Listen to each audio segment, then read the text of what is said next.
I think the best show was number 7. That's the best show I think we ever did of those dozen. With That's George Dickerson, Josh Becker, and Jessica Snyder. It says here yeah, Jessica doesn't play that large of a part in this. She kind of is off yeah, in the background and makes comments here and there. George Dickinson, very charismatic guy, very well spoken and soft spoken in ways. yeah, Josh Becker, he's actually very entertaining in this interview.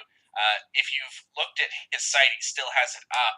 yeah, He is a very hit and miss critic himself. yeah. He will go and decry Spielberg correctly and damn him for all the shit that he's done, but then he'll go and do a review on The Thin Red Line and make it seem as if that's a bad film because it doesn't follow the traditional narrative of what he thinks a good film should be. Yeah, and I remember, I think it's at the end of this show, Dave Wesley pipes up, and I think they're talking about that Jim Carrey film adaptation.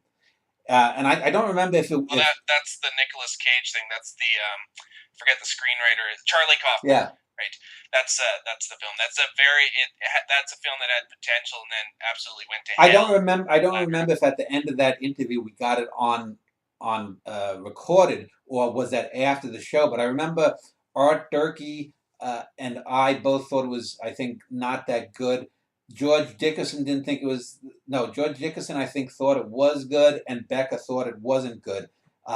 So it was sort of like Dave Wesley and George arguing against me and Becker, and Art Durkee was somewhere I think in the middle. Didn't George praise the film though because of, and very oddly too, praise the film because of Cage's acting?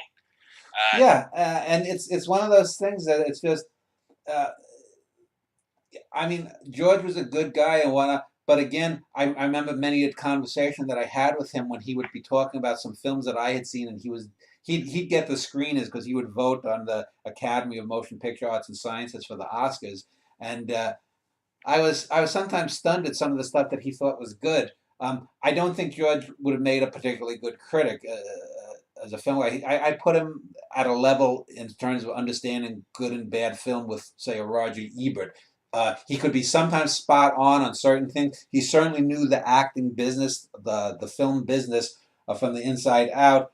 But again, you see these kinds of deficiencies, especially where emotion gets into play. I don't think emotion is what gets into play with someone like Beck. I mean, the guy is a B film guy. He had a couple of interesting movies. One where he did it just sort of one long take that I later reviewed 4 or 5 films of his, and he's certainly better than your typical B film schlockmeister.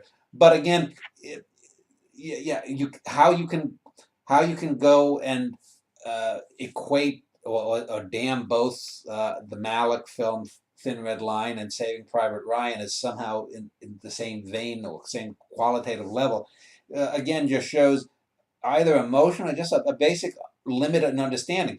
Which I mean, Josh Becker is not in a league with Ingmar Bergman, but it's the same blinders that someone that Bergman has on about other people's films. So it's in a sense kind of natural. But that was without a doubt, if it's not the best of the shows that we did, it was the best of the time by far.